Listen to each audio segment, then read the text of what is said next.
Hi, this is Justin Majeski, and first let me just thank you for purchasing my LUTs for the Mavic 2 Pro. These LUTs basically go in and correct the log gamma curve of the log footage that comes out of the Mavic 2 Pro. It is 10-bit color, so we can actually work with this, unlike some of the older models that had log. Now this converts you over to Rec. 709, but it does it in a pleasing way. It does it by preserving highlight detail as well as shadow detail. And you can apply it and then also adjust it later, and I'm going to show you how to do that.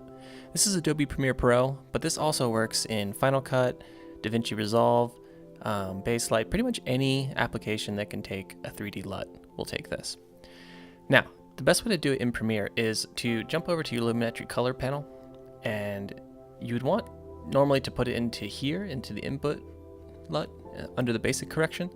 But basically Premiere works from the top down in the way that it renders all of these. So the better way to do this is to double click on the Creative tab, and then under Creative Look, browse, and go and find your LUT. And I like to use the cool contrast one most of the time. There's also the warm, and that works on in some instances, but I find that the cool version works best. Now we go ahead and hit open, and as we can see, it already looks great. And from here, you can go ahead and go up to your basic correction tab. And now when you adjust these parameters, you're actually adjusting the file before the LUT is applied. So this allows you to move things around, adjust it just to your liking. Maybe I want to bring the highlights down a little bit, and maybe I want just a little bit more saturation. And that's looking great, but you can make all your adjustments here under basics, and then under creative, it'll actually add that LUT on top of everything that you did. You'll notice in the LUT folder that there's 4 LUTs included. There's Mavic 2 Contrast Cool, Base Cool, Contrast Warm, and Base Warm.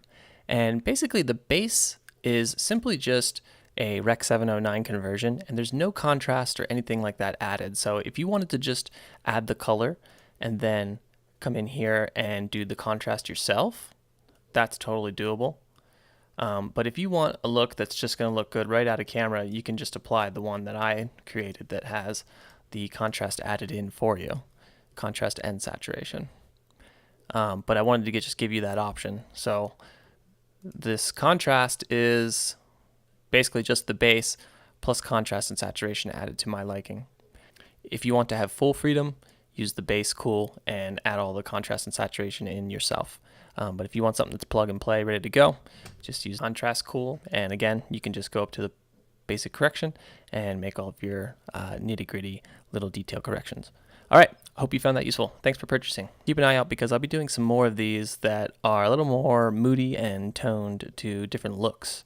So now that we have this basic one done, I can't wait to expand and show you more. Thanks for watching.